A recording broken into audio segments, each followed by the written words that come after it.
Hi there. Welcome to NapTime History channel. Tonight we're stepping into a world where romance moves at the speed of a heavily chaperoned snail crawling through molasses. Picture yourself sitting ramrod straight on a horsehair sofa that's about as comfortable as a bed of nails, wearing approximately 17 layers of clothing in a room heated to tropical temperatures by a roaring coal fire. Your potential future husband sits exactly 6 feet away, not 5. Heaven forbid. That would be scandalous, while your mother, his mother, your Aunt Prudence, the family governess, and possibly a maiden cousin or two observe your every breath like scientists studying a particularly boring specimen. You're about to discover why finding love in Victorian England was about as easy as performing brain surgery with a butter knife while wearing oven mitts. So, before you get comfortable, take a moment to like the video and subscribe, but only if you genuinely enjoy what I do here. And hey, drop a comment letting me know where you're listening from and what time it is there. I love seeing how far these bedtime stories travel. Now, let's drift back in time. You shift slightly on the sofa, and 6 pairs of eyes immediately swivel toward you like predatory owls. The parlor, or drawing room, as your mother insists you call it, feels more like a courtroom where you're both defendant and prosecutor in the crime of attempted romance.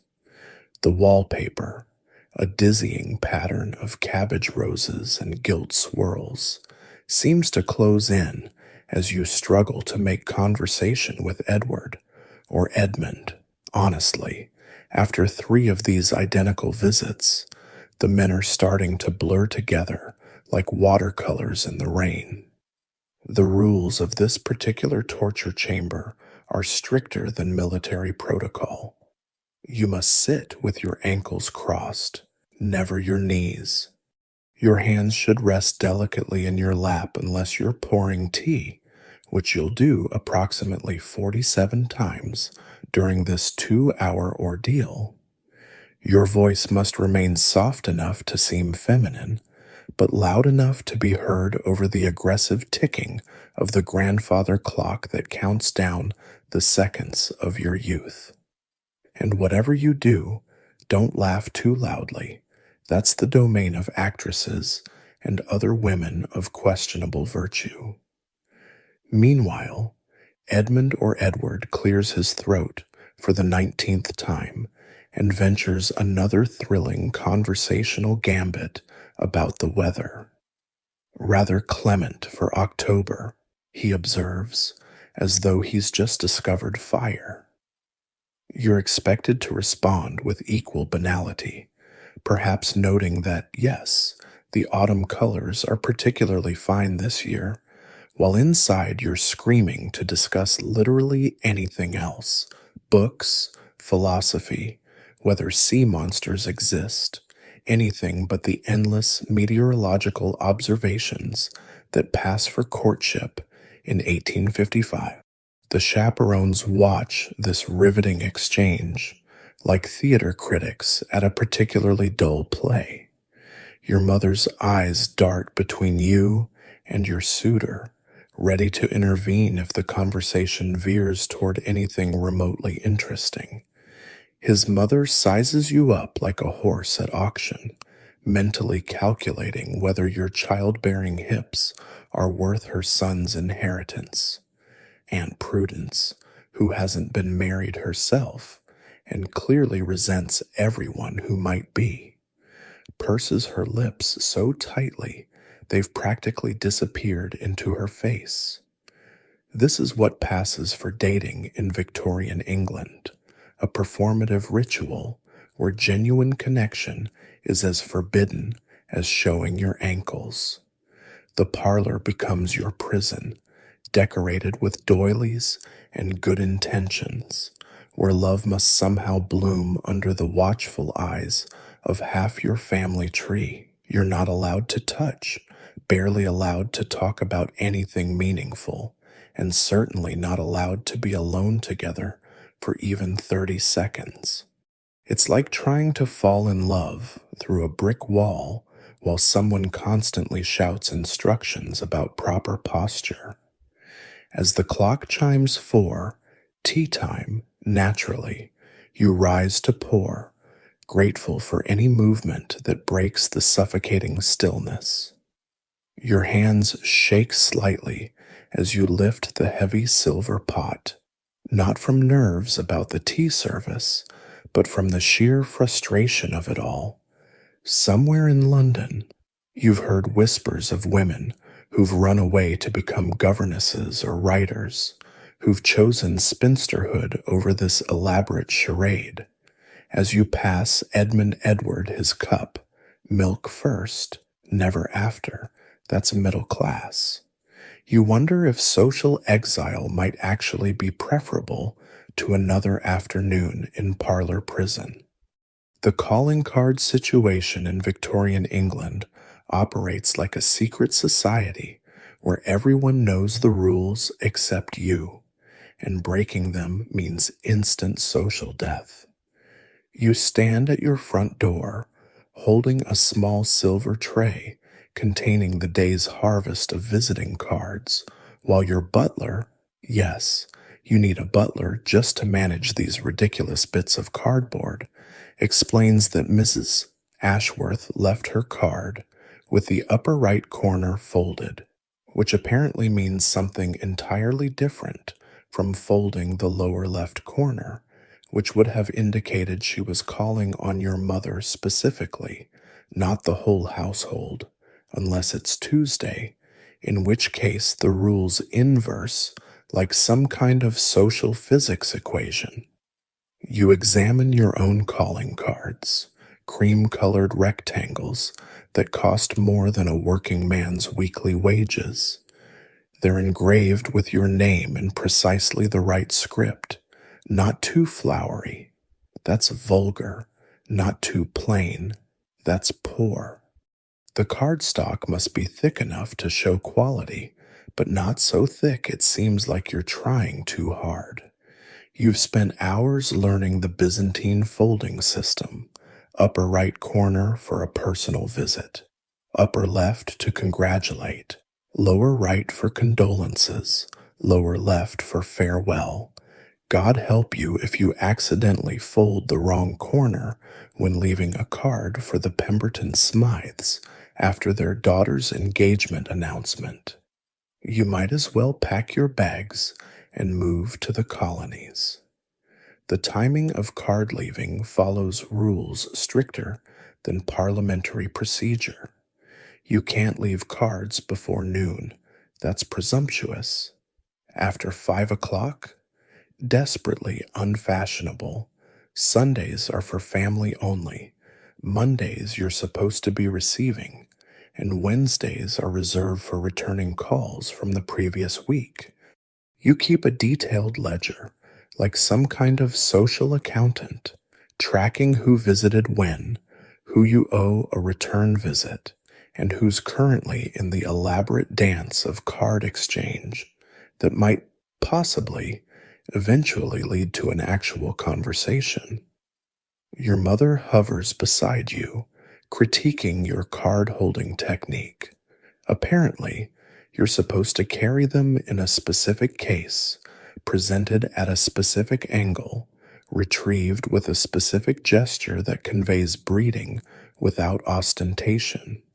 She reminds you that when visiting the Countess of Marlborough last week, you committed the unforgivable sin of leaving 2 cards instead of 3, one for the Countess, one for her daughter, and one for the Earl, even though he's been dead for 2 years. The rules don't care about mortality, they care about protocol. The actual leaving of cards becomes a performance art.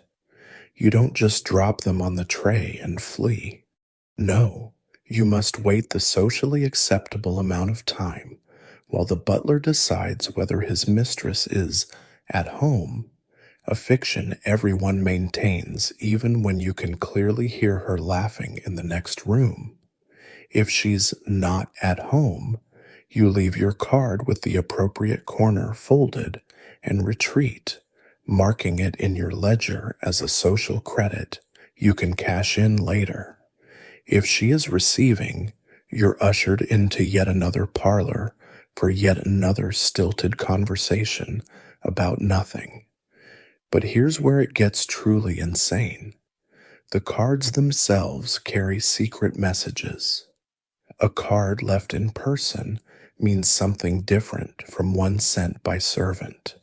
If a gentleman leaves his card for you specifically, not your mother or household, that's practically a declaration of interest, unless he leaves it on the wrong day, in which case it means nothing. Historians still debate whether the elaborate card customs were deliberately designed to exclude social climbers or just evolved into accidental torture. The thickness of your card, the quality of the engraving, even the shade of white you choose broadcasts your social position louder than a town crier. You've started having nightmares about calling cards. In your dreams, you're drowning in little white rectangles, each one folded wrong, each one a social catastrophe. You arrive at a ball only to realize you've brought your mourning cards instead of your regular ones. You fold the upper right corner when you meant to fold the lower left, accidentally proposing marriage to your elderly neighbor. The butler regards you with the kind of pity usually reserved for three-legged dogs as you fumble with your card case, trying to remember if leaving cards on Thursday means you're interested in courtship or declaring bankruptcy. Meanwhile, that farmer's daughter you met at the country market simply walked up and introduced herself. No cards required, but she's not suitable. Your mother reminds you, suitable people have cards. Suitable people follow the rules. Suitable people spend half their lives managing elaborate paper rectangles that determine whether they can speak to other human beings. As you fold another corner on another card for another pointless social obligation, you wonder if the French Revolution might have had the right idea after all. The clock rules your romantic life with the tyranny of a medieval despot, and every tick brings you closer to another scheduling catastrophe. You glance at the ornate timepiece on the mantel, 2:47 p.m., which means you have exactly 13 minutes left with Charles before propriety demands his departure, not 14 minutes, heaven forbid. That would suggest improper familiarity. Your mother has already started her preparatory throat clearing, the universal Victorian signal for wrap it up, time's almost up, while Charles desperately tries to convey 3 hours worth of feelings into the remaining moments, speaking in code so elaborate it would make wartime spies weep with envy. Your entire courtship operates on a schedule more rigid than a military campaign. Morning calls happen between 11 a.m. and 1 p.m., never earlier. That's presumptuous, never later. That interrupts luncheon. Afternoon visits run from 3 to 5 p.m. sharp, timed with such precision you suspect the Queen herself might be monitoring compliance through some elaborate network of social spies. Evening visits? Only for engaged couples, and even then, you're looking at 7 to 9 p.m. maximum, with at least 3 chaperones present and all the lamps blazing like you're trying to land aircraft. The dance of scheduling becomes a full-time occupation. You maintain a calendar that looks like a battle plan, with different colored inks denoting various levels of social commitment. Red for definite appointments, blue for tentative arrangements, black for the obligatory return visits you're dreading. Your social secretary, because yes, you need staff just to manage when you're allowed to see people, coordinates with other households' secretaries in an elaborate ballet of negotiation. Miss Wellington can receive Mr. Ashford on Tuesday between 3:15 and 4:45, provided Mrs. Wellington Sr. is recovered from her vapors and the drawing room curtains have returned from cleaning. Walking with a gentleman requires scheduling worthy of a state visit. First, you must arrange for appropriate chaperonage.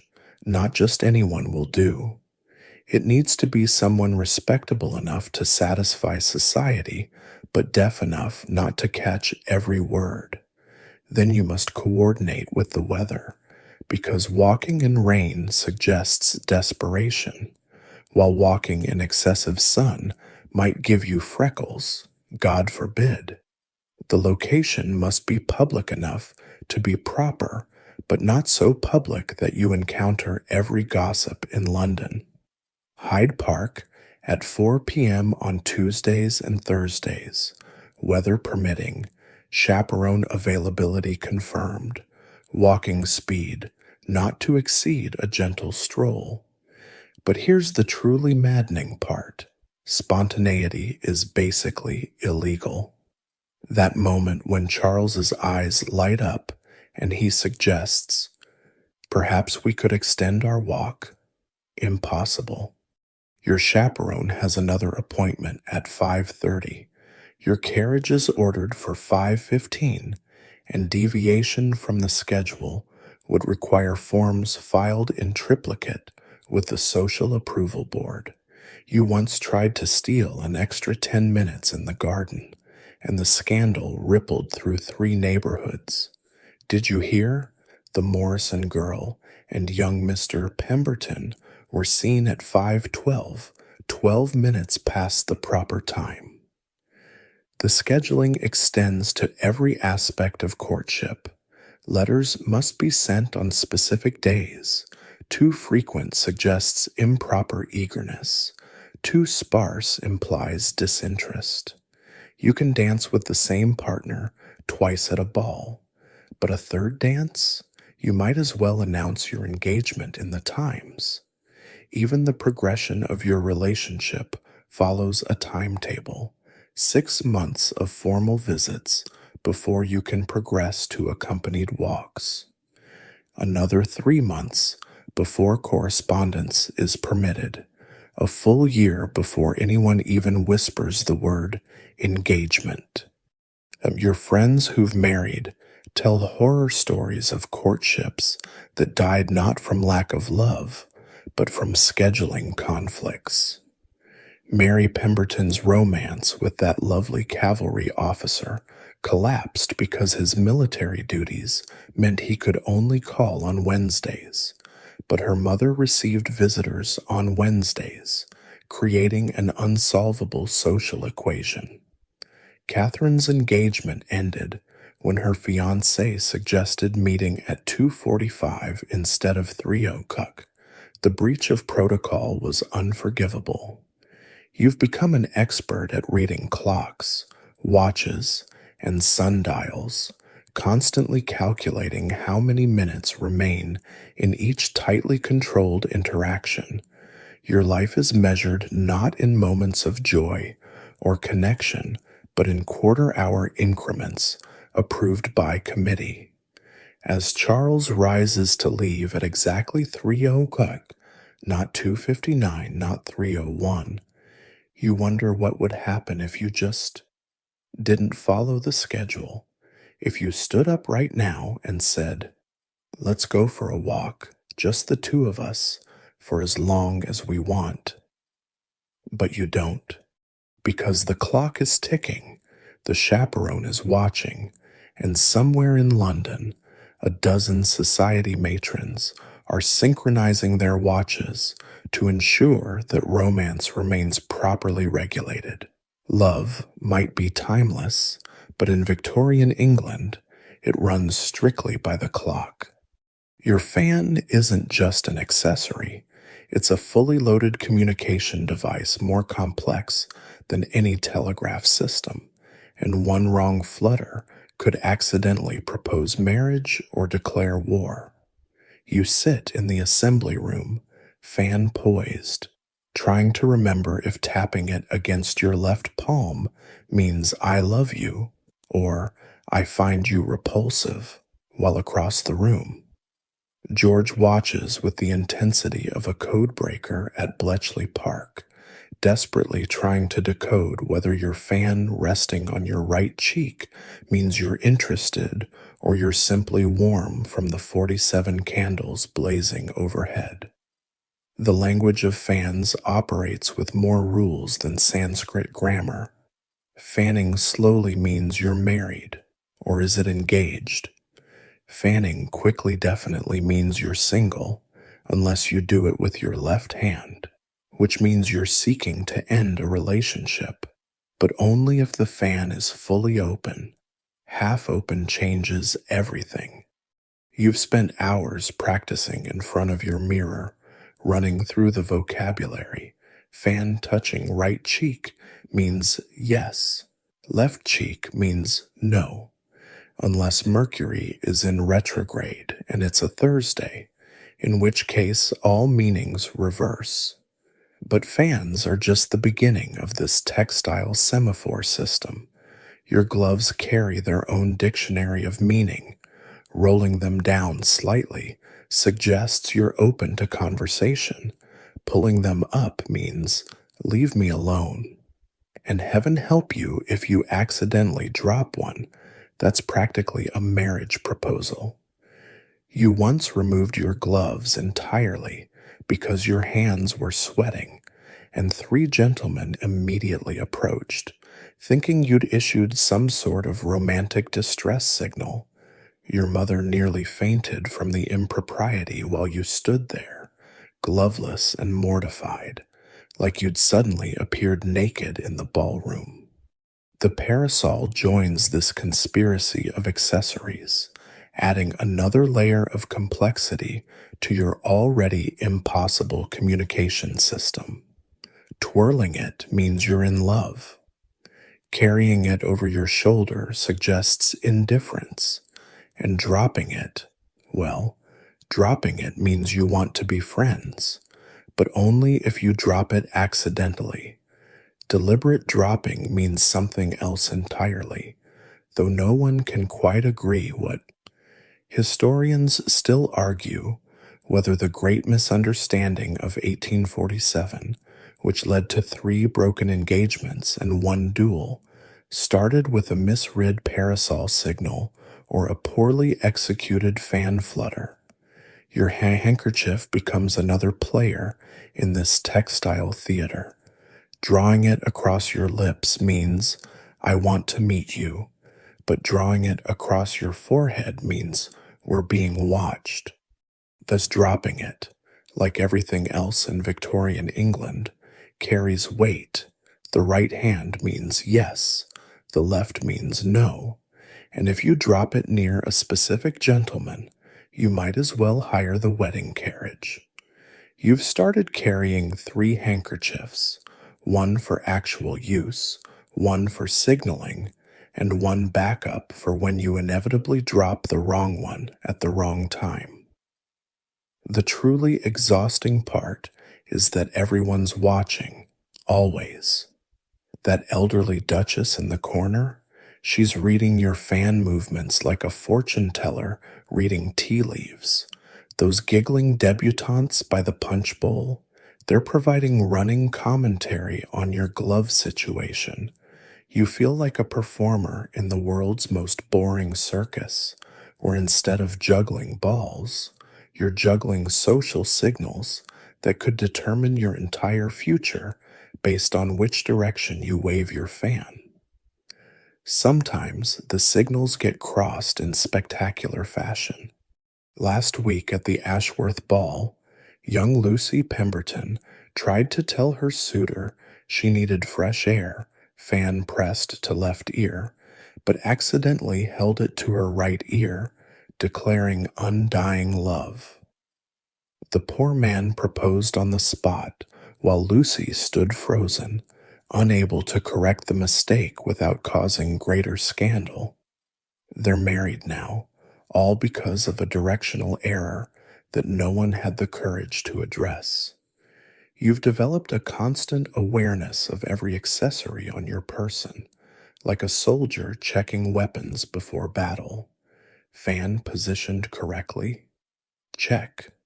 Gloves at appropriate height? Check. Handkerchief secured where it won't accidentally fall and propose to someone? Check. Parasol angled to suggest availability, but not desperation? Check.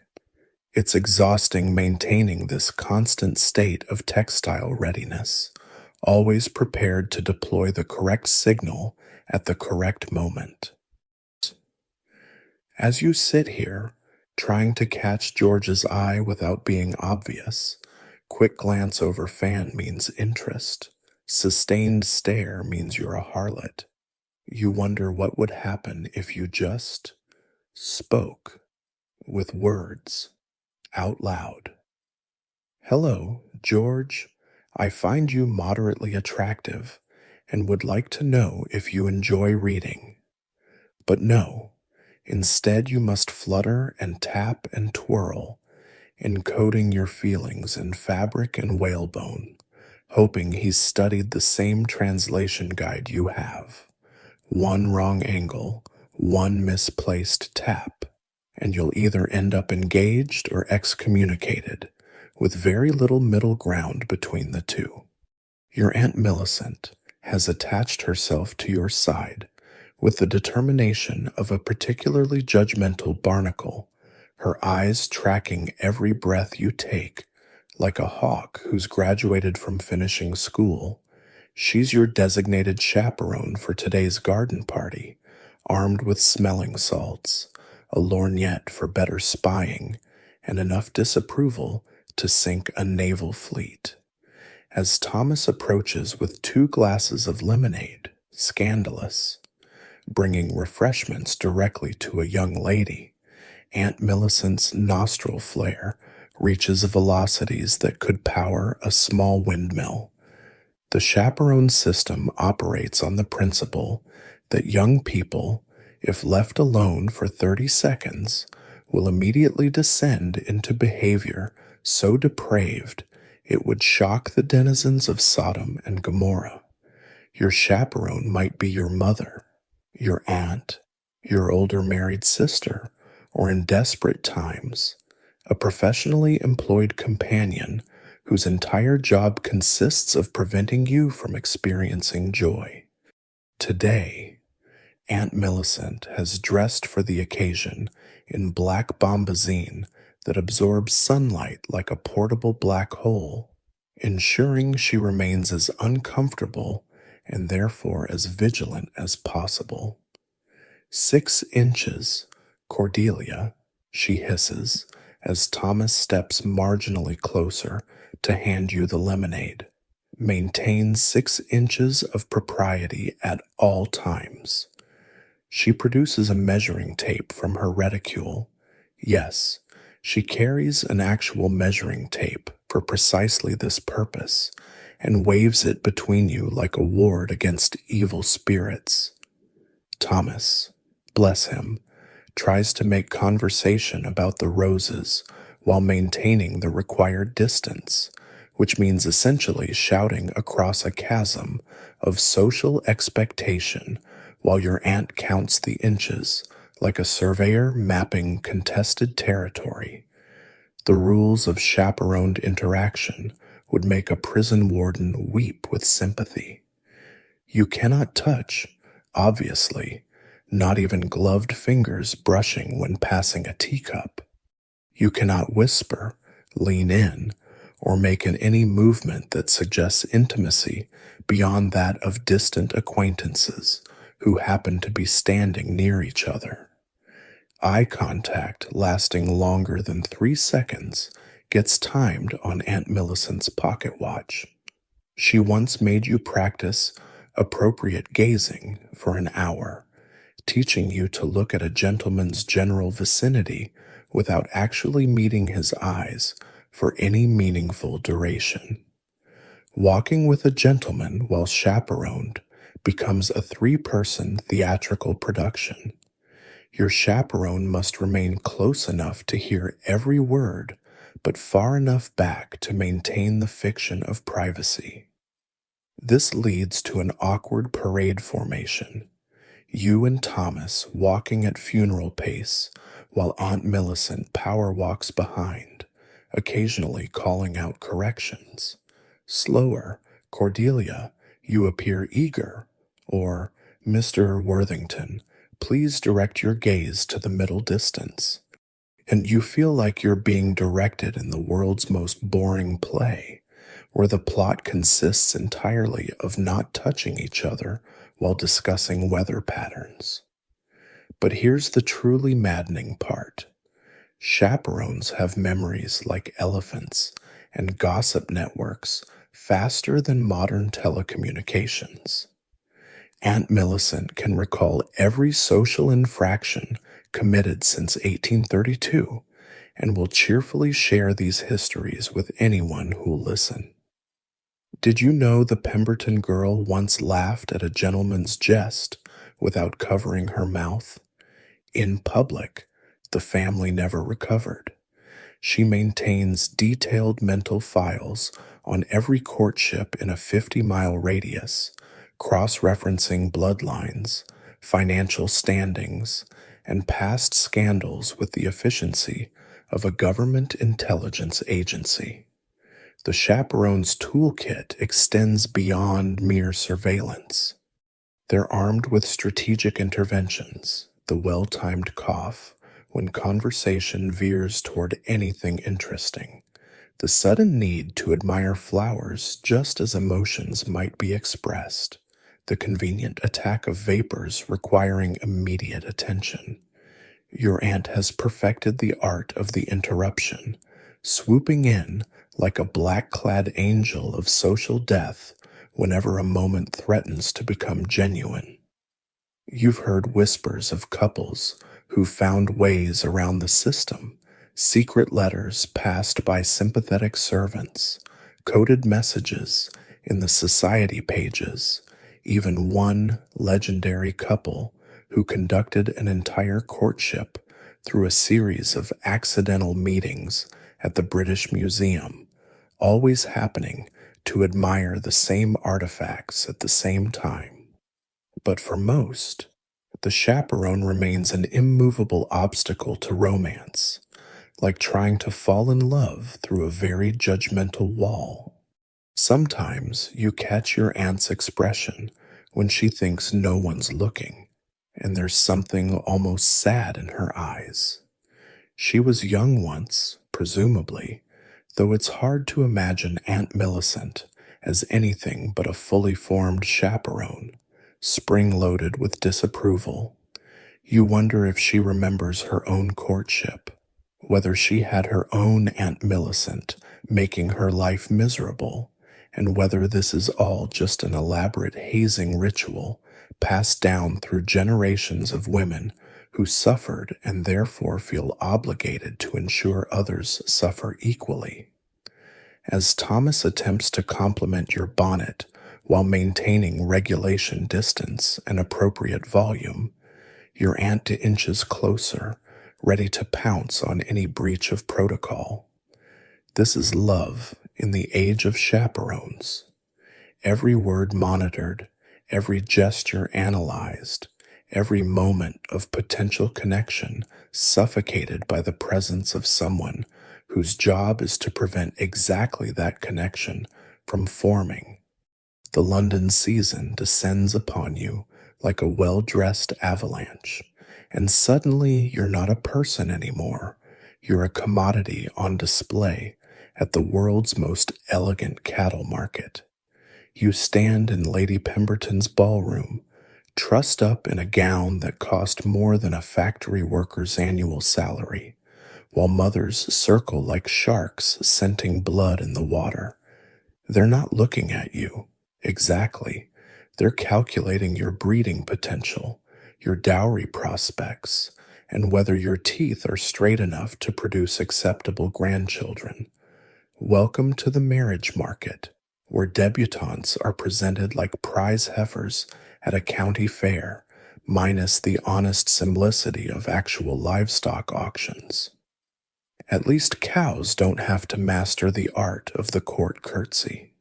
You spent 3 months learning to sink gracefully before Queen Victoria, knees bent at precisely the right angle, back straight, head bowed but not too far, all while managing a train that seems determined to wrap around your ankles like an affectionate python.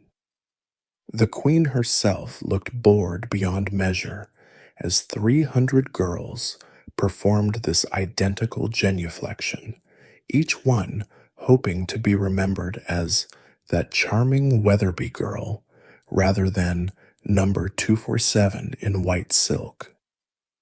The season operates like a military campaign with better catering. From April to July, you're thrust into a relentless schedule of balls, soirees, garden parties, and at homes, each event another opportunity to display yourself like a particularly well-educated peacock. Your mother has become a general marshaling troops, strategizing which events to attend, which to skip, and which require the deployment of your best jewelry. We'll show the pearls set at the Marlborough Ball, she declares, but save the diamonds for the Duchess of Devonshire's soiree. We mustn't appear to be trying too hard. The competition among debutantes reaches levels that would make gladiators nervous. Behind the silk gloves and perfect smiles lurks a ruthlessness that could topple governments. Mary Ashworth accidentally spills ratafia on your best ball gown. Lucy Pemberton spreads rumors that you read gasp novels. Sarah Worthington monopolizes every eligible bachelor at the Carrington Musicale, leaving you to make conversation with someone's elderly uncle who wants to discuss his gout in excruciating detail. It's warfare conducted with dance cards and whispered gossip instead of swords and shields. Your value in this market gets assessed with the cold efficiency of a stock exchange. Beauty helps, certainly, but it's hardly everything. Can you play the pianoforte without making people wish for deafness? Can you speak French well enough to impress, but not so well you seem intellectual? Can you manage a household, produce an heir, and look decorative at dinner parties? Your mother has helpfully created a list of your marketable qualities, which makes you sound like a particularly complex piece of machinery, accomplished in watercolors, adequate at singing, excellent posture, no visible defects, dowry of 20,000 pounds. The men, meanwhile, shop with the casual entitlement of people selecting new boots. They stand at the edge of ballrooms, quizzing glasses raised, evaluating the merchandise. Lord Ashford needs a wife with money to repair his crumbling estate. Mr. Pemberton seeks beauty to enhance his political prospects. Captain Worthington wants someone biddable who won't mind his gambling debts. They discuss debutantes like horse traders discussing bloodlines. The Weatherby girl has good connections, but uncertain health. The Morrison chit brings $30,000, but her mother's insufferable. Historians still debate whether the season was deliberately designed to be degrading or just evolved that way naturally. The sheer expense of it all ensures only the wealthy can properly compete between the gowns, the jewels, the carriage hire, and the astronomical cost of hosting your own ball. A single season could bankrupt a modest family. You watch fathers grow gray, calculating costs, while mothers develop nervous conditions, managing social campaigns. Some families save for years to afford one glorious season, betting everything on their daughter making a match before the money runs out. The worst part? The constant performance of it all. You must appear delighted by every tedious conversation, charmed by every mediocre dance partner, thrilled by every opportunity to display yourself like a prize orchid. Your cheeks ache from smiling, your feet scream from dancing, and your brain goes numb from the endless repetition of the same conversations. Yes, the weather has been uncommonly fine. Indeed, the music is delightful. How kind of you to say so. You could conduct these exchanges in your sleep, and sometimes, standing at your 14th ball of the week, you practically are. By mid-June, the desperation becomes palpable. Girls who haven't secured proposals start taking risks, dancing too often with the same partner, laughing too loudly, allowing themselves to be led to terraces unchaperoned. Mothers grow frantic. Fathers calculate whether they can afford another season. The marriage market doesn't offer refunds or exchanges. If you don't marry this year, you'll be back next year, slightly older, slightly less fresh, competing against a new crop of 18-year-olds with better dowries and fewer crow's feet. The romance evaporates faster than morning dew when the fathers enter the room, ledgers in hand, ready to negotiate your future like you're a particularly complicated real estate transaction. You sit in the morning room, pretending to embroider while your father and Arthur's father hash out the financial details of your theoretical happiness. They've been at it for 3 hours, discussing settlements, jointures, pin money, and dowries with the passionate intensity most people reserve for actual human emotions. 20,000 pounds, your father states, as though announcing the price of a reasonably good horse. 15,000 upon marriage, 5,000 upon the birth of the first child.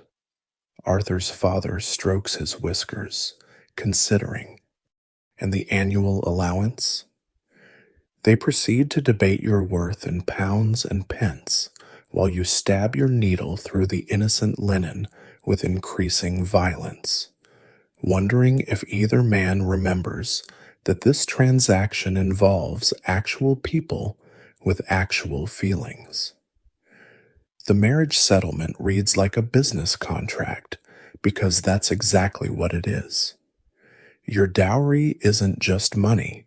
It's a complex financial instrument involving property, investments, government bonds, and occasionally livestock if your family's wealth leans agricultural.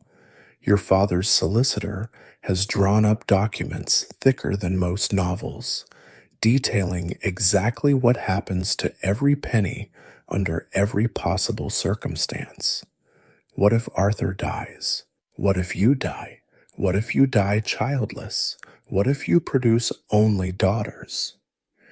Each scenario has its own clause, subclauses, and addendums until your marriage resembles less a union of souls and more a merger between two moderately successful banking houses. Meanwhile, Arthur himself has been relegated to the role of interested bystander in his own engagement. He occasionally gets consulted on minor points. Would he prefer the townhouse in Belgravia or the one in Mayfair as part of the settlement? But mostly he stands around looking handsome and solvent while the real negotiations happen between the patriarchs. You've barely exchanged 20 words with your intended husband, but you know his financial situation more intimately than his personal physician does, his annual income, his expectations upon his father's death, his debts from Oxford, surprisingly modest.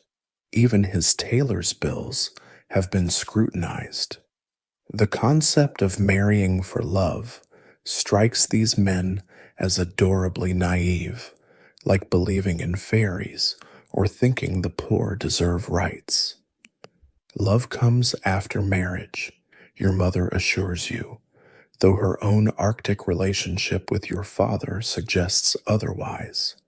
What matters is security, position, compatibility of fortune. And she says, compatibility of fortune, the way others might say, compatibility of souls, as though checking bank balances is the highest form of romantic harmony. Your friend Charlotte married for love last year, eloped with a curate who writes poetry and has excellent cheekbones but only $200 a year. She's been thoroughly cut by society, living in a cottage that sounds romantic until you realize cottage means 2 rooms and a leaking roof. Her letters maintain a brave front, but you can read between the lines. Love doesn't pay the butcher's bill or keep the baby in clean linen. Still, when she writes about how her husband looks at her, something twists in your chest as you think about Arthur's perfectly pleasant, perfectly vacant expression. The negotiations grow heated over something sold portions for younger children, which apparently determines how much hypothetical future offspring might inherit. Your father wants to ensure any daughters are provided for. Arthur's father wants to preserve the estate intact for the eldest son. They debate the fate of children who don't even exist yet, while you, the actual person whose body would produce these theoretical heirs, might as well be furniture for all the input you have in the discussion. The most grotesque part is the haggling, literal haggling, like fishwives at market. Arthur's father suggests reducing the pin money if your father throws in the Scottish property. Your father counters by offering his shares in the railway company, but wants the London house excluded from the settlement. They trade properties and promises back and forth while the solicitors scratch away, documenting every detail of your reduction from person to commodity. You hear your worth being negotiated down from £20,000 to $18,000 because the Scottish property has drainage issues, and you want to scream that you're worth more than problematic pipes in Aberdeenshire. Historians still argue whether these financial negotiations protected women or imprisoned them further. The settlements did ensure you couldn't be left penniless if your husband proved profligate, but they also reduced marriage to a transfer of assets between men, with the bride serving primarily as the vehicle for moving money between generations. Your legal existence will essentially end upon marriage. Everything you own becomes Arthur's, while he graciously allows you pin money to buy ribbons and pay for charity subscriptions. As the negotiations finally conclude with handshakes and brandy, you're summoned to hear the results of your engagement. The terms are presented to you as a fait accompli. So much per year for household expenses, So much for your personal use. Such and such properties held in trust for future children. Arthur smiles blandly and says something about being properly settled, while you smile back and try not to think about how you've just been properly sold. Your romantic future determined by men who see love as a luxury the wealthy can't afford. The proposal you've been waiting for arrives with all the spontaneity of a scheduled train and considerably less romance than a tax document. Arthur has finally secured permission from both fathers, negotiated the settlements, and obtained the required blessing from his grandmother, who controls the purse strings. And now he stands before you in the conservatory, chosen for its privacy, which means only 2 chaperones instead of the usual 6, ready to perform the ritual that will determine your entire future in approximately 3 minutes. You've never been alone together, not once. Every conversation has been monitored, every glance catalogued, every word weighed by the ever-present audience of relatives.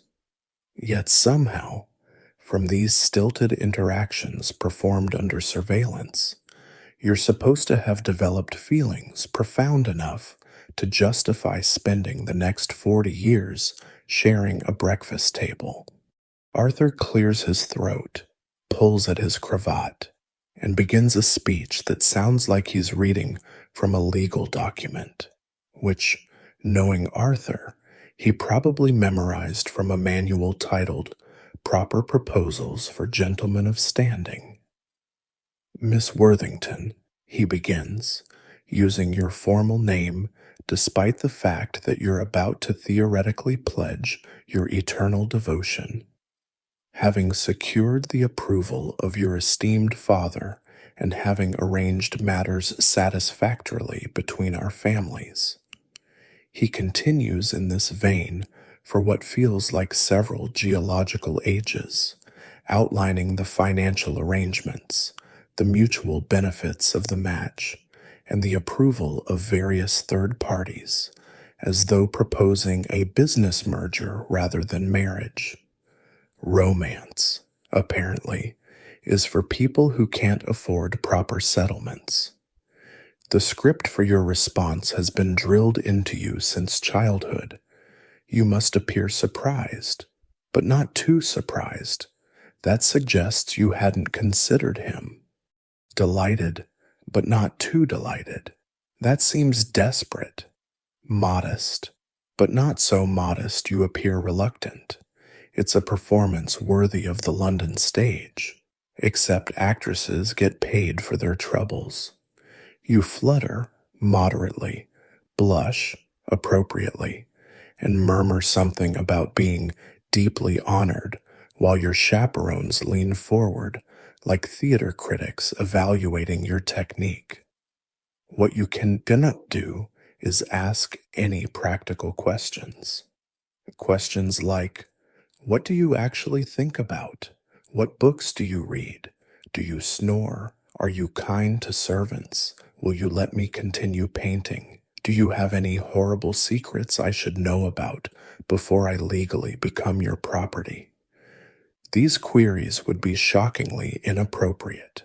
Instead, you must accept or decline based on a few dozen chaperoned conversations about weather, his opinion on your watercolors, and whether the salmon at Lady Pemberton's soiree was properly prepared. The touching restriction continues even now, at this supposedly intimate moment. Arthur cannot take your hand without gloves.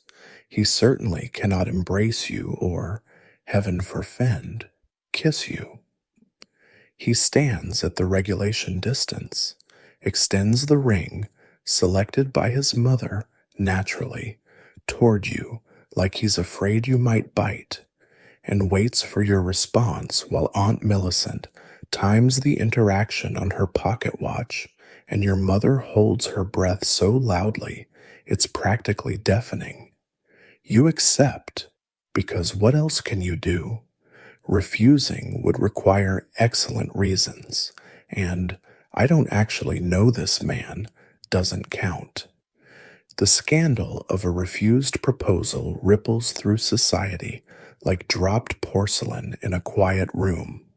Lucy Harrington refused 3 proposals last season and is now basically a social leper, invited nowhere and whispered about everywhere. The proposal trap springs both ways. He's risked his pride asking, and now you must either accept or destroy both your reputations with a single word. The moment you say yes, the choreography continues. Arthur places the ring on your gloved finger, still no skin contact. We're not animals. And then stands there. You stand there. The chaperones stand there. Everyone stares at each other in a tableau of awkward formality until your mother suggests perhaps tea would be appropriate, and then everyone gratefully flees to the drawing room to inform the stable de staff that negotiations have concluded successfully. Your engagement is announced in the Times with the same romantic flair as a bankruptcy notice. A marriage has been arranged between Mr. Arthur Pemberton, eldest son of, followed by a recitation of titles, properties, and connections that makes it clear this is a merger of assets, not hearts. Friends who've been through this warn you about the engagement period. You'll see even less of each other than during courtship, if such a thing is possible, because now that the deal is struck, too much contact might suggest unseemly eagerness. Historians still debate whether the proposal ritual was deliberately designed to drain all romance from the proceedings or merely evolved that way through committee. The working classes, you've heard, simply ask each other directly, sometimes even touching hands during the process. But you're a lady, so instead you get financial negotiations, witnessed contracts, and a proposal that mentions your dowry more times than your name. As Arthur bows formally and withdraws to smoke cigars with your father, celebrating the successful acquisition of your person, you're left holding a ring you didn't choose, engaged to a man you barely know, preparing for a wedding night you're not allowed to understand. This is romance, Victorian style, all the passion of a property transfer, with none of the clarity of actually reading the deed. The social mathematics of rejection would make Euclid weep. Refuse a proposal wrong, and you'll be calculating the damage to your reputation for the rest of your natural life. You stand frozen in Lord Pemberton's morning room, his proposal hanging in the air like a particularly awkward chandelier, while your mind races through the catastrophic possibilities of saying no. He's wealthy, titled, only moderately stupid, and his breath that doesn't smell like rotting meat, which by Victorian standards makes him practically Prince Charming. But something in your chest rebels at the thought of 40 years of breakfast conversation about his prized hunters and the fascinating minutiae of estate drainage. I'm deeply honored, you begin, deploying the standard opening gambit for rejection, but Lord Pemberton's face is already shifting from hopeful to thunderous. He's risked everything by proposing, his pride, his reputation, his standing as an eligible bachelor, and you're about to throw it back in his face like a wet fish at a dinner party. The script for rejection requires delicacy that would challenge a diplomat.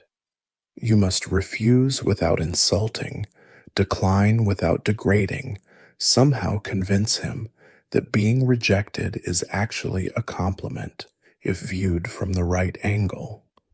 The rules state you cannot simply say, I don't love you, because love isn't supposed to be your primary consideration anyway. You can't say, I find you boring, because that's cruel, even if accurate. You certainly can't say, your mother terrifies me more than the prospect of spinsterhood, though that's closest to the truth. Instead, you must construct an elaborate fiction.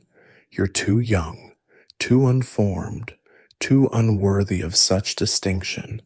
You must make your rejection sound like self-sacrifice rather than revulsion. But Lord Pemberton isn't following the script. His face purples like an overripe plum as he sputters. But, but the arrangements, your father assured me, the understanding was clear. And here's the trap. Apparently, while you were embroidering peacocks and pretending to enjoy his discussions of fox hunting, the men were conducting preliminary negotiations. Your father has all but promised you like a prize mare, and now you're making him a liar in the complex social economy of the marriage market. Word travels faster than cholera in London society. By tea time, every drawing room will buzz with the news. The Morrison girl refused Pemberton. The whispers will multiply and mutate. By dinner, you'll have refused him cruelly, laughed in his face, thrown his ring at his head. There was no ring, but facts rarely trouble good gossip. By next week, you'll be credited with a pride that makes Lucifer look humble, turning down perfectly good offers because you think you're too good for a mere viscount's son. Your mother arrives home in hysterics, having heard the news from Lady Ashworth, who heard it from Mrs. Carmichael, who was told by her lady's maid, who cousins with Pemberton's valet. Refused him? Refused him? She collapses on the sofa like a soprano dying in the final act. Do you know what you've done? Do you comprehend the magnitude of this disaster? She proceeds to list every girl who's ever refused a reasonable proposal and their subsequent fates: spinsterhood, social exile, becoming a governess, spoken in the tone reserved for becoming a prostitute, or worst of all, marrying down. The aftermath unfolds with the inevitability of a Greek tragedy. Invitations dry up like puddles in August. At the few events you're still welcomed to attend, you're treated like a curiosity. The girl who refused Pemberton whispered about behind fans and studied over teacups. Mothers warn their daughters about the dangers of pride. Men avoid you like you're carrying some contagious disease of excessive standards. Even the fortune hunters give you a wide berth, reasoning that a girl who'd refuse Pemberton must have ideas above her station. Your father retreats into cold fury, calculating the financial damage. The preliminary negotiations with Pemberton included some advantageous business arrangements that have now evaporated. He looks at you across the dinner table like you've personally robbed him, which in the complex economics of Victorian marriage, you essentially have. The cost of your season, meant to be an investment in your future, now seems like money thrown into the Thames. Meanwhile, Lord Pemberton rebounds with suspicious speed, engaged within 6 weeks to the Ashworth girl, who presumably knows better than to refuse a perfectly adequate proposal. They parade their happiness at every social function, a living reminder of your folly. She wears the jewels that might have been yours, lives in the house you rejected, bears the title you turned down. Society watches you watching them, waiting for signs of regret they can dissect over tea. The truly maddening part is that you're not even allowed to explain your real reasons. You can't stand up at a ball and announce, "I refused him because he collects taxidermied badgers and talks to them," or "his views on the Irish question make me question his basic humanity."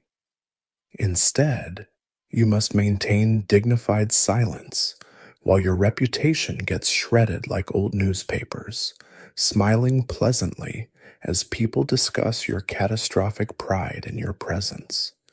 This is the price of choice in Victorian England. Exercise it at your own risk and prepare to pay in social currency for the rest of your marriageable years. Your writing desk has become a battlefield where one misplaced comma could detonate your entire romantic future, and the casualties are already mounting. You sit surrounded by crumpled papers, each one a failed attempt at crafting the perfect letter to William, not too forward, not too cold, expressing interest without enthusiasm, affection without passion, intelligence without seeming like you actually think. The approved correspondence manual lies open beside you, its rules more complex than international treaty negotiations. A lady's letter should be as elegant in appearance as in expression, written on cream paper, never white, too bold, in a feminine hand, but not too ornate, that it suggests frivolity, with proper margins, 1 inch exactly, measured, and never, ever exceeding 2 pages. Lengthy letters suggest an unbecoming eagerness to communicate. The content restrictions would make a censor weep with joy. You cannot mention anything personal that's inappropriate. You cannot discuss politics, religion, or anything controversial that's unladylike. You cannot reference any private jokes or shared moments that suggests an intimacy that doesn't officially exist. You're essentially limited to discussing the weather, mutual acquaintances, favorably, and perhaps a carefully sanitized mention of the last public event you both attended. The musical evening at Lady Pemberton's was most enjoyable. Takes you 40 minutes to write as you debate whether enjoyable sounds too enthusiastic and whether most suggests excessive feeling. But here's where it gets truly insane: the timing. Letters must be spaced appropriately. Too frequent suggests desperation. Too sparse implies disinterest. You keep a detailed calendar tracking when you received his last letter, Tuesday, 3:47 p.m., when you may appropriately respond, Thursday at the earliest, Saturday at the latest, and how long your response should be relative to his, never longer, slightly shorter, shows proper feminine deference. Your mother supervises this correspondence schedule like a military operation, reminding you that responding too quickly gives him no time to miss you, while waiting too long allows his attention to wander. The grammar must be perfect, one split infinitive, and you're branded either poorly educated or worse, a blue stocking who thinks too much. You agonize over every semicolon, aware that his mother will probably read the letter before he does, analyzing your punctuation for signs of moral decay. God forbid you should use a dash. That's practically the punctuation of fallen women. Exclamation points? Absolutely not, unless you want to seem hysterical. You're limited to periods and the occasional comma, expressing the full range of human emotion through the strategic deployment of quite and rather. Cross-writing becomes your enemy and salvation. Paper is expensive, and sending too many sheets seems wasteful, but you have more to say than 2 pages allow, so you write horizontally, then turn the page and write vertically over your own words, creating a crosshatch of text that requires dedication to decipher. It's like creating a puzzle for your beloved. If puzzles were tedious and induced headaches, you've given yourself eye strain trying to ensure the cross-written portions remain legible while maintaining appropriately feminine handwriting. Then comes the sealing wax debacle. The color matters. Red for business, black for mourning, other colors subject to interpretation that varies by region, family, and phase of the moon. You practice with the seal, trying to achieve the perfect impression without drips, smudges, or disaster of disasters, getting wax on the letter itself. One poorly executed seal, and William might think you careless, emotional, or worst of all, middle class in your correspondence habits. The actual content of your letters reads like they were written by a particularly boring automaton. I trust this letter finds you in good health. The weather here continues fine, though Tuesday brought rain, which refreshed the gardens admirably. You long to write what you actually think. William, your last letter made me laugh so hard I nearly choked on my tea, and I've been thinking about that joke regarding your uncle's toupee for 3 days. But no, instead you craft sentences so drained of personality they could have been written by anyone to anyone about nothing in particular. Your friend Emma tried expressing actual feelings in a letter once. She told her suitor she missed his company. The scandal lasted months. Missing implied she thought about him when he wasn't present, which suggested an emotional attachment inappropriate before engagement. Her mother made her copy improving texts for a week as penance, and the suitor nearly withdrew his interest, interpreting her honesty as forward behavior unbecoming a gentlewoman. Historians still debate whether Victorian letter-writing rules were designed to prevent communication or just render it so boring that no one could possibly fall in love through correspondence. Either way, you're trapped at your desk, crafting another masterpiece of saying nothing with perfect propriety. As you sand the ink, blotting is for merchants.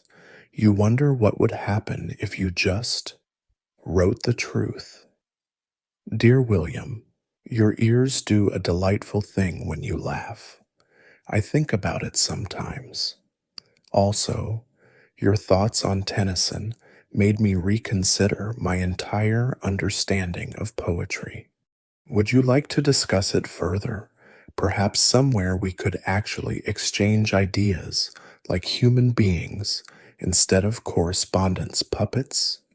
Yours in frustrated sincerity, Eleanor. But you don't. Instead, you fold your nothing letter with geometric precision, seal it with the appropriate wax, and prepare to wait the socially mandated 3 days before sending it. This is courtship by correspondence, all the romance of a legal brief, with none of the clarity. Hyde Park at 4 o'clock becomes your romantic arena, where love must bloom under the scrutiny of approximately half of London society, all pretending they're just there for the fresh air. You walk beside Edward at the regulation pace. Not too fast suggests eagerness, Not too slow implies reluctance, maintaining the precise middle speed that screams appropriate courtship to every watching matron. The serpentine glitters in the afternoon sun as you complete your 47th circuit of the exact same path, because deviation from the established route might suggest you're seeking privacy for nefarious purposes. The walking costume you're wearing costs more than most people's annual rent and offers all the mobility of a particularly elaborate coffin.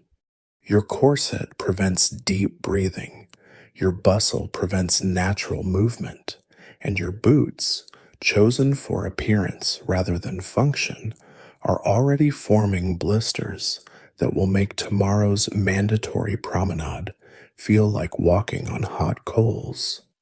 But you smile serenely and pretend that mincing along in this textile prison while making small talk is exactly how you'd choose to spend your afternoon. Edward hovers his arm at the precisely correct angle, not too high, presumptuous, not too low, careless, but at the exact height prescribed by whatever committee of joyless ancestors invented these rules. You rest your gloved hand on his sleeve with pressure so light it barely exists, because actually holding his arm would suggest a physical familiarity that would shock the pearls right off Lady Ashworth, who's coincidentally walking behind you at surveillance distance. The conversation topics approved for public promenades could fit on a calling card. The weather, always safe. The scenery, blandly pleasant. Mutual acquaintances, only positive observations. And perhaps, if you're feeling daring, a comment on the new flower arrangements in the park. What you cannot discuss, anything personal, anything meaningful, anything that might help you determine if this man beside you is someone you could tolerate for the next 40 years. Instead, you perfect the art of saying nothing with great eloquence, while your chaperone times your circuit with pocket watch precision. But the real performance isn't your conversation. It's the elaborate social theater happening around you. Every few yards, you encounter another couple performing the same ritual, and complex negotiations ensue. Do you acknowledge them? Stop to chat? Merely nod? The rules depend on your relative social positions, the status of your courtships, any family conflicts dating back to the War of the Roses, and whether Mercury is in retrograde. You pause to exchange pleasantries with the Pemberton girl and her suitor. 4 people standing in a tight circle, discussing absolutely nothing while mentally cataloging each other's clothing, jewelry, and apparent romantic progress. The competitive aspect turns violent beneath the veneer of civility. Mary Ashworth accidentally appears on your usual path with her new fiancé, flashing a ring the size of a quail's egg. Lucy Pemberton intercepts you near the bridge, monopolizing Edward with questions about his uncle the Duke, reminding everyone of his superior connections. It's like a sporting event, where the game is who can appear most properly courted, and the prize is not dying alone. The watching continues relentlessly. Elderly ladies stationed on benches like sentries observe through lorgnettes, providing running commentary to each other. The Morrison girls walking too quickly appears eager. Young Ashworths maintaining excessive distance. Trouble in paradise? Did you see the Pemberton boy touch her elbow? Mark my words. Engagement within the month. You feel like an exhibit at the zoological gardens, except the animals probably enjoy more privacy. Your feet throb, your smile aches, and you've discussed the weather so thoroughly you could write a meteorological treatise. Yet still you walk, because this is what passes for a date in Victorian England. No sitting together on a blanket, improper. No finding a quiet spot for private conversation, scandalous. No actual opportunity to know each other beyond these stilted performances. You're falling in love, or supposed to be, while walking in circles, observed by hundreds, discussing cloud formations. The time restriction adds another layer of impossibility. You have exactly 1 hour before propriety demands Edward return you to your carriage. 1 hour to convey interest without enthusiasm, to encourage without pursuing, to somehow communicate through 10 layers of social convention that yes, you find him tolerable and wouldn't mind spending your life bearing his children and running his household, all while maintaining appropriate distance, appropriate pace, appropriate conversation, and appropriately painful footwear. As your circuit winds toward its conclusion, you pass a working class couple sitting on the grass, sharing bread and laughing at some private joke. They touch hands freely, speak without scripts, exist without surveillance. For a moment, you imagine abandoning everything, the title, the money, the social position, just to sit on grass with someone and laugh. But then Lady Ashworth's carriage pulls alongside. Your mother beckons, and you return to your mobile prison, already dreading tomorrow's mandatory promenade, where you'll walk the same path, have the same conversation, and pretend this is courtship rather than an elaborately choreographed march toward matrimony. The engagement trap snaps shut around you like a jeweled vice, and suddenly breaking it off would require legal proceedings more complex than most murder trials. You sit in the morning room, twisting the ring that's become your elegant shackle, as the truth about your fiancé Harold slowly reveals itself like a penny dreadful novel reading itself aloud. He doesn't just collect hunting trophies, he names them and conducts full conversations with the mounted heads. His mother doesn't just visit occasionally, she's planning to live with you permanently, bringing her 17 cats and opinions about everything from your hairpins to your breathing technique. And that minor gambling issue mentioned in passing, he owes roughly the equivalent of a small country's annual budget to some very patient but increasingly firm creditors. But here's the spectacular horror of Victorian engagement. You can't simply say, "I've changed my mind," and hand back the ring. Oh no, that would be breach of promise, a legal matter that could end in court with you paying damages for the emotional distress of jilting poor Harold. Your love letters, those carefully crafted exercises in saying nothing, become legal documents that could be read aloud in court. Evidence of your promise to marry. The fact that you wrote them under more supervision than a prisoner in Newgate matters not at all to the law. Your father paces the library like a caged bear with expensive taste in brandy, explaining the catastrophic implications of breaking the engagement. The settlements are signed, the announcements made, the merger with Harold's family's railway interests already factored into next quarter's projections. He speaks of your engagement like it's a treaty between nations, which, in the world of Victorian business marriages, it essentially is. Breaking it would cause ripple effects through three industries and possibly trigger a minor economic recession in the North counties. Meanwhile, Harold remains blissfully oblivious to your mounting horror, continuing to court you with all the romantic instinct of a particularly dim lamppost. He brings you gifts that reveal new depths of his unsuitability: a taxidermied parrot to match his collection, a book of his own poetry, scanning optional, apparently, and a detailed floor plan of where his mother's cats will live in your future home. Each gift arrives with notes that would be evidence in the breach of promise suit, creating a paper trail of your implied consent to this nightmare.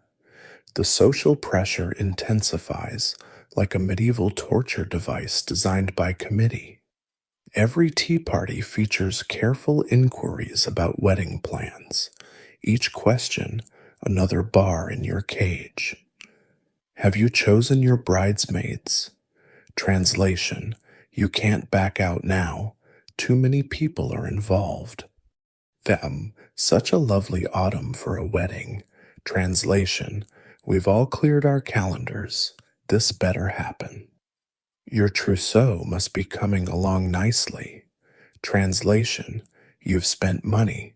Investment equals commitment. The wedding industrial complex has activated, and stopping it now would be like trying to halt a steam engine with your bare hands.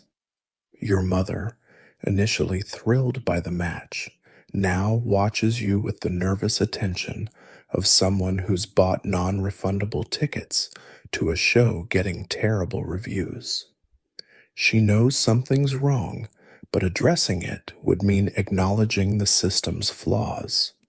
Instead, she doubles down on wedding preparations, as if choosing the right shade of ivory for your dress could somehow transform Harold into a suitable life partner. Perhaps if we have the wedding breakfast at the Savoy, she suggests desperately, everything will work out perfectly.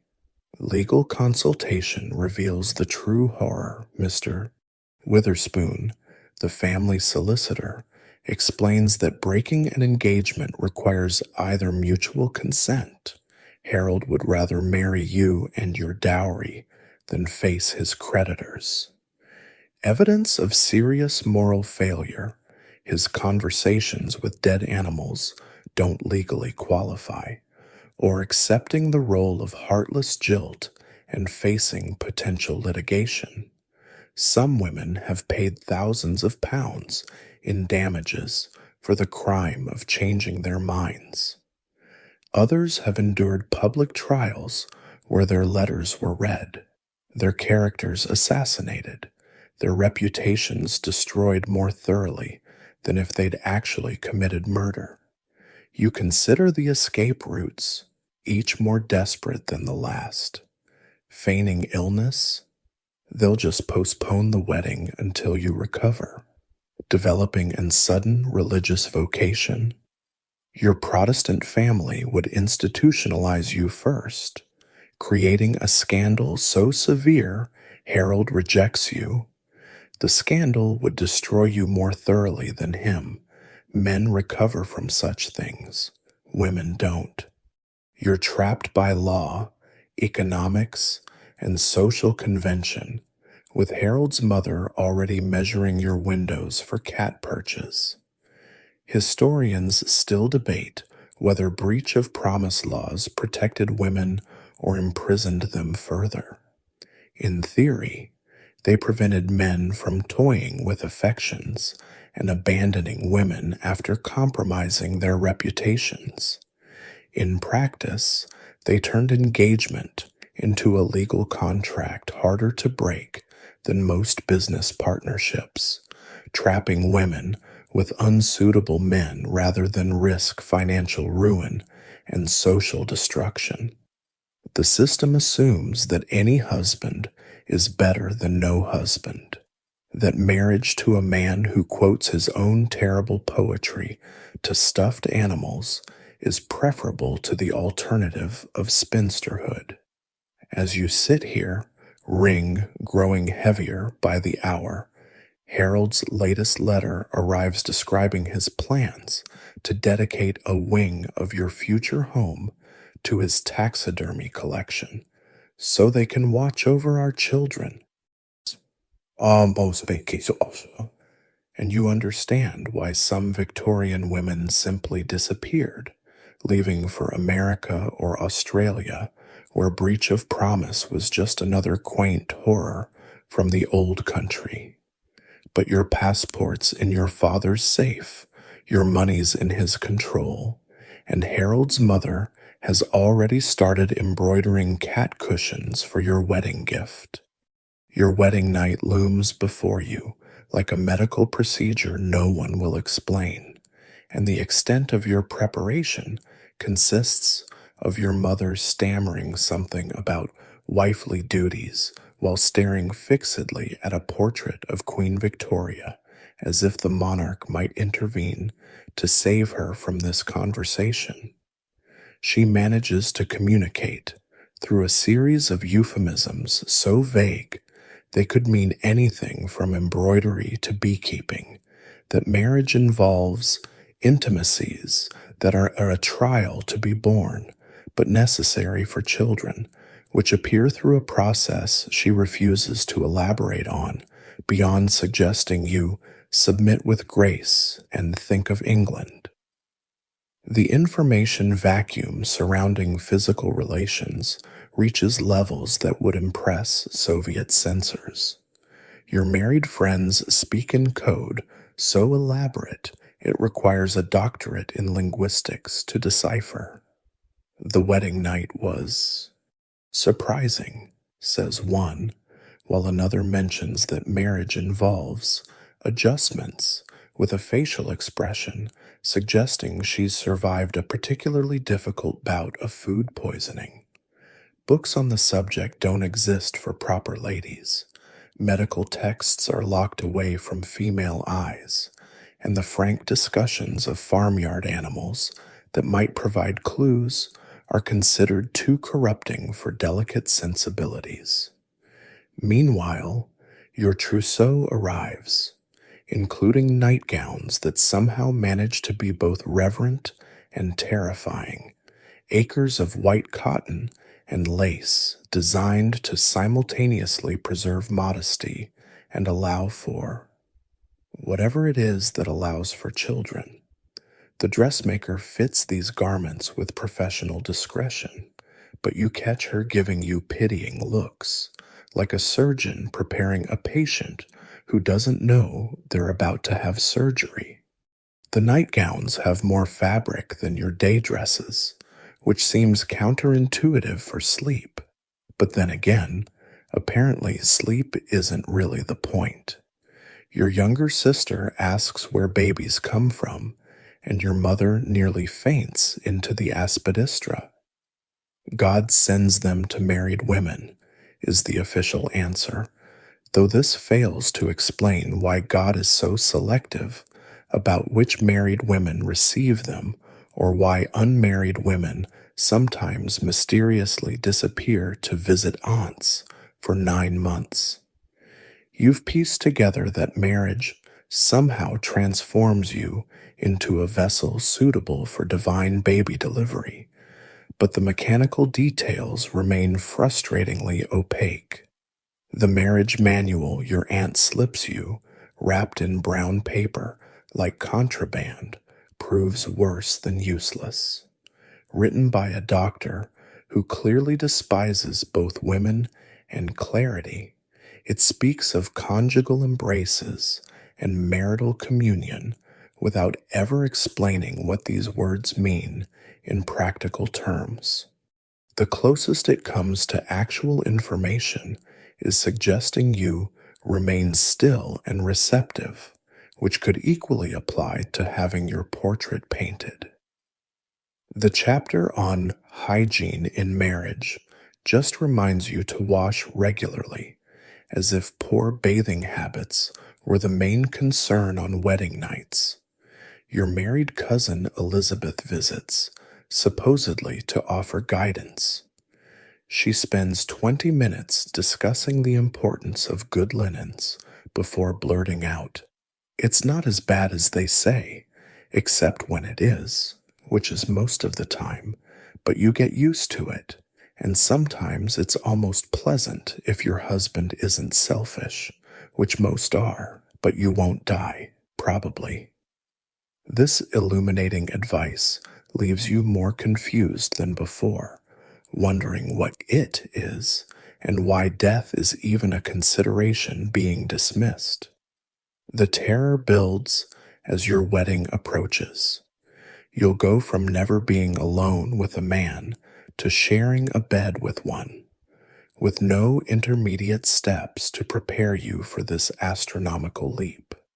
You've been told your entire life that your body is a temple not to be defiled, that even thinking about physical matters marks you as fallen, and now suddenly you're expected to transform into a willing participant in activities no one will name.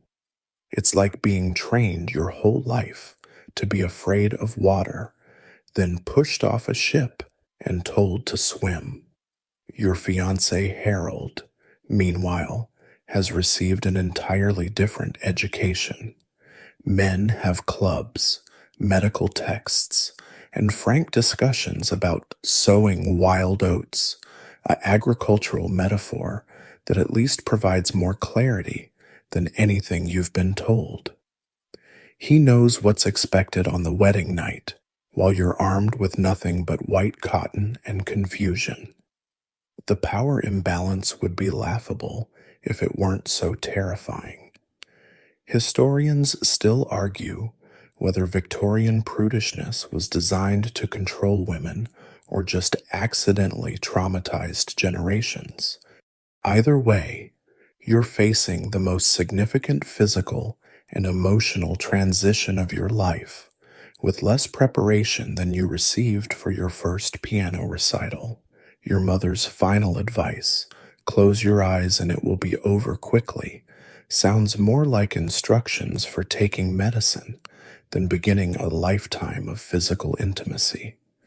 As you practice your wedding vows, promising to obey in all things, you wonder what exactly you're agreeing to obey. The linguistic fog around sex has left you so ignorant you're essentially signing a contract without reading it, agreeing to terms no one will define, submitting to experiences no one will explain. Your wedding night approaches like a train in the darkness. You can hear it coming, but can't see what it carries.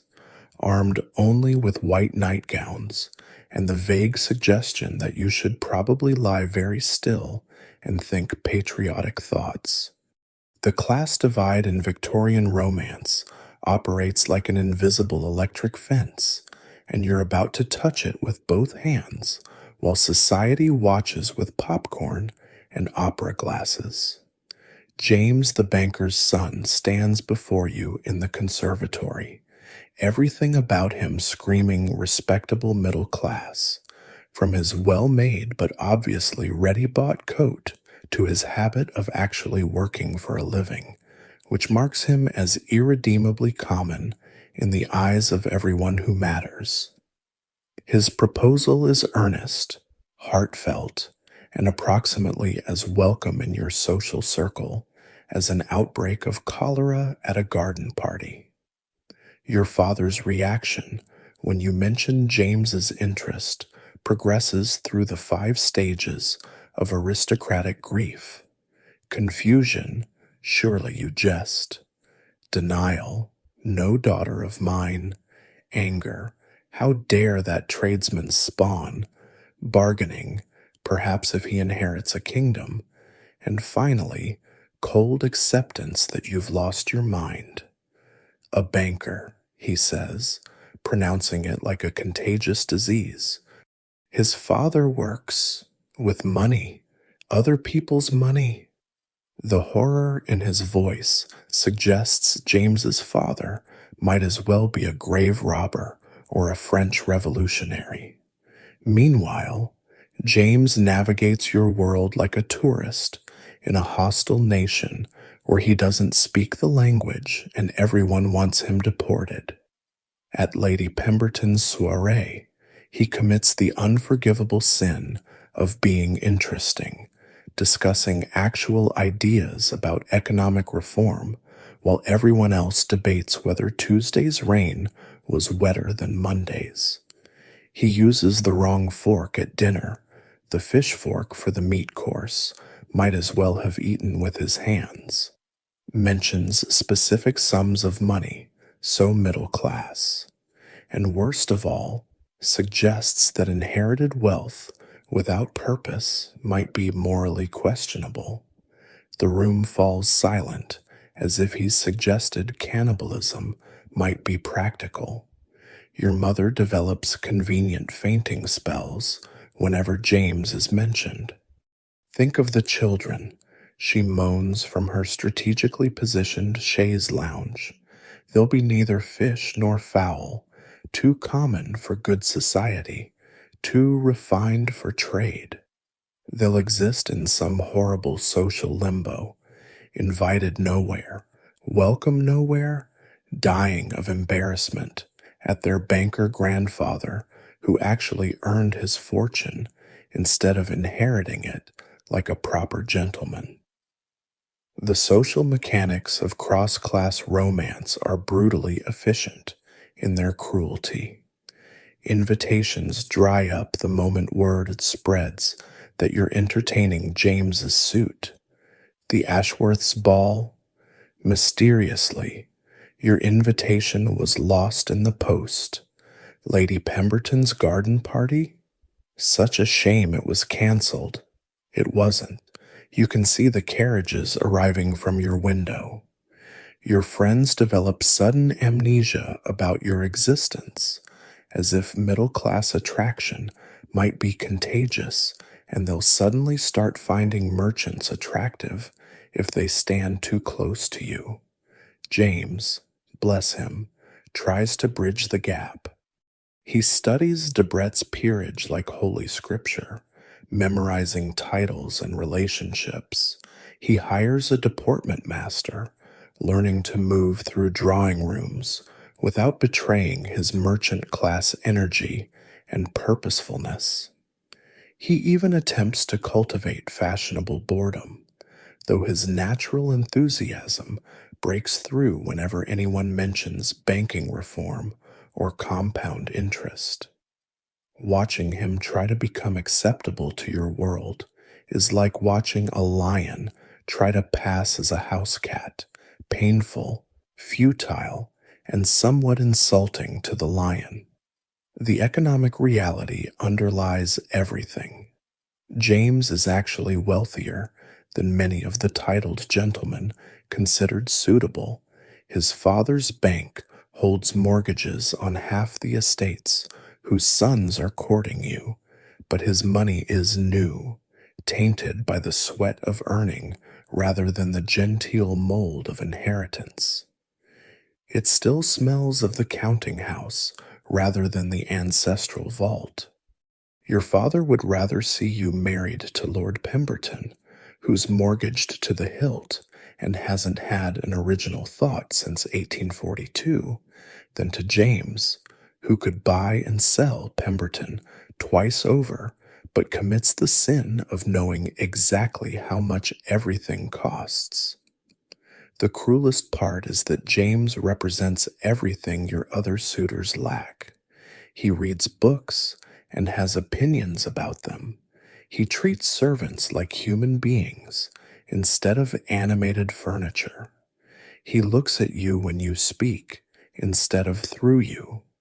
His proposal includes wild promises about actual companionship, shared interests, and, most shocking, the suggestion that your thoughts and feelings might matter after marriage.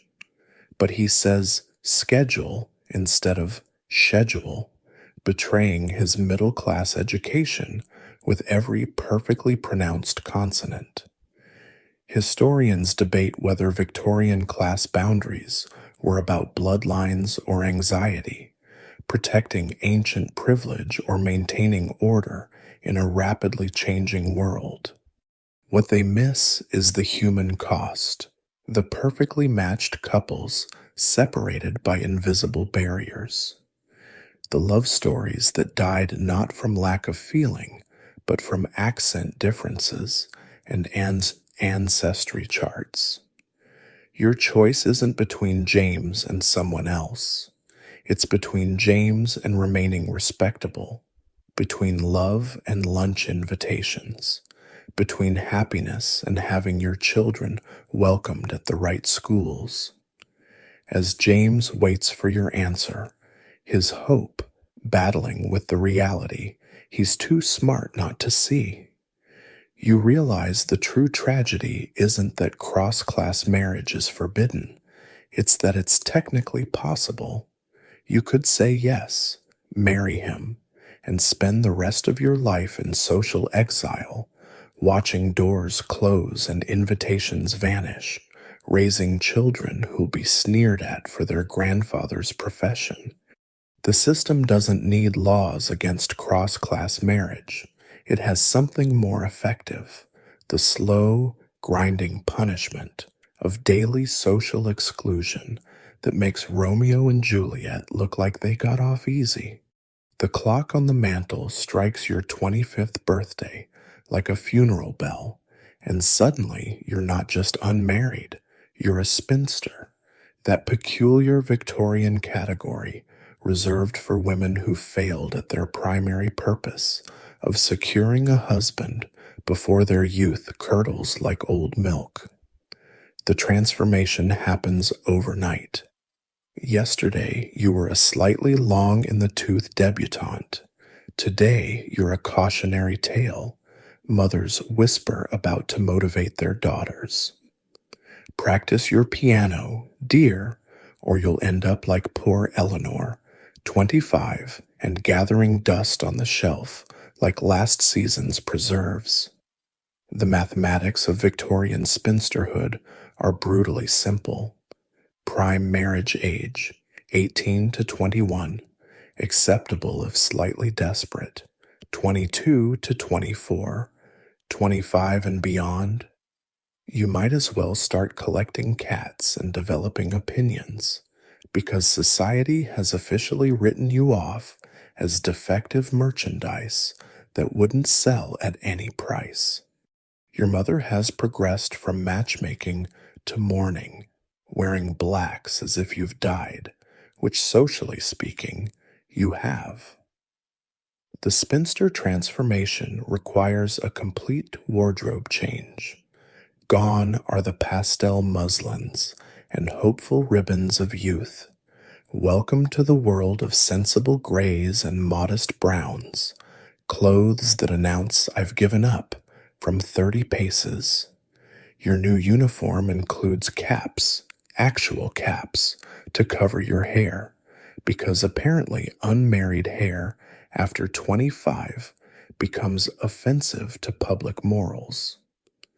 The dressmaker measures you with the sympathy reserved for natural disasters, creating garments designed to make you invisible, as if spinsterhood might be contagious if you dress too attractively. Social relegation happens with breathtaking efficiency. At balls, the few you're still invited to, you're herded to the wallflower section with other failures. A row of women pretending to enjoy watching younger versions of themselves make the same mistakes. You're now suitable only as a chaperone, watching romance bloom for others while yours withers like an unwatered plant. The cruel irony: you're finally allowed near courting couples because you're considered too desiccated to inspire improper thoughts. Congratulations, you've achieved the superpower of sexual invisibility. Your daily life reshapes around your failure to marry. No household of your own to manage. You become the unpaid servant in your father's house, a sort of elevated housekeeper who doesn't get wages. Your brother's wife, younger than you and married at 19 like a proper woman, technically outranks you now. She assigns you tasks with the casual authority of someone who succeeded where you failed. Eleanor, could you see to the linen inventory? You have such a good head for details. Translation: what else do you have to do with your time? The economic reality of spinsterhood hits harder than social exile. No husband means no income beyond what your father grudgingly allows. Pin money appropriate for a teenager, humiliating for a grown woman. Your inheritance, such as it is, remains locked away until your father dies, at which point you'll become your brother's problem. The lucky spinsters have annuities or small inheritances from maiden aunts, fellow failures who at least had the decency to die and leave their money to the sisterhood.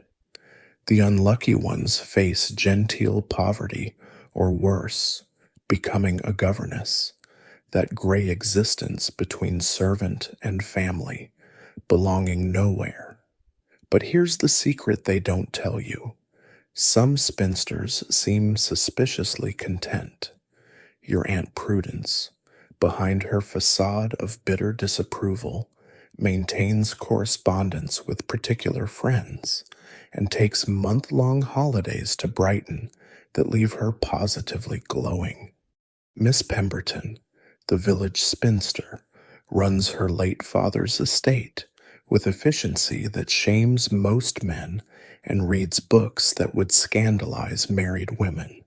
There's a whole underground network of spinsters who've discovered that failure to marry might actually mean freedom from a lifetime of submission to men who think conversation about estate drainage represents intellectual discourse. The creeping realization dawns that perhaps the race to marry before 25 wasn't about your happiness, but about social control. A spinster with independent means and no husband to obey becomes dangerously autonomous. She might develop opinions, travel without permission, speak her mind at dinner parties. She might demonstrate that women can exist without men, a thought so revolutionary it must be contained by making spinsterhood seem like death itself. As you sit in your sensible gray dress, officially on the shelf, you notice something strange. The desperate anxiety of the marriage market has faded. You're no longer performing availability at every social function, no longer crafting your personality to appeal to men who wouldn't recognize it anyway. You can read what you want, say what you think within reason, and develop actual interests beyond accomplishments designed to attract husbands. The social death of spinsterhood might actually be a peculiar kind of rebirth. Of course, this silver lining comes wrapped in thorns. The loneliness is real, the economic vulnerability crushing, the social exile painful. But as you watch this season's crop of 18-year-olds flutter their fans and parse the hidden meanings in calling cards, preparing to marry strangers for the privilege of becoming property, you wonder if perhaps being a failed woman in Victorian society might be better than being a successful one. At least your failures belong to you alone, while their successes will belong to their husbands forever. The ultimate irony of Victorian romance reveals itself. The system designed to ensure every woman married by 25 was so horrible that spinsterhood despite all its punishments, sometimes looked like escape. As you embrace your caps and gray dresses, your social invisibility and economic dependence, you join the ranks of women who discovered that failing at romance might be the only way to succeed at having a life of your own, limited, constrained, and difficult, but yours nonetheless. And so, dear listener, as you drift off to sleep in your modern world, where you can text someone without a chaperone and date without parliamentary approval, remember the Victorian women who navigated love through a minefield of calling cards and measured distances. Their romance came wrapped in whalebone and social surveillance, their choices constrained by laws that made them property and customs that made them performers in an elaborate play where everyone knew their lines, but no one admitted the absurdity of the script. Perhaps tomorrow you'll wake grateful for your freedoms, the right to refuse without scandal, to know what awaits in marriage, to choose love over financial settlements. Or perhaps you'll simply dream of a world where fans were weapons and gloves were grammar, where love bloomed despite everything society did to prune it into acceptable shapes. The Victorian age of romance has released you from its parlor prison. Your chaperones have retired for the evening. The calling cards have all been properly folded and filed away. As sleep takes hold, let the absurdities of the past fade into gentle comedy rather than nightmare. After all, you survived this journey through the marriage market without a single breach of promise lawsuit or tragic misunderstanding over a dropped handkerchief. Rest now, modern romantic. No one's timing your dreams or measuring the proper distance between your sleeping thoughts. The Victorians have returned to their sepia photographs and sensation novels, leaving you to find love in your own time, in your own way, without a single ant wielding a measuring tape to ensure propriety.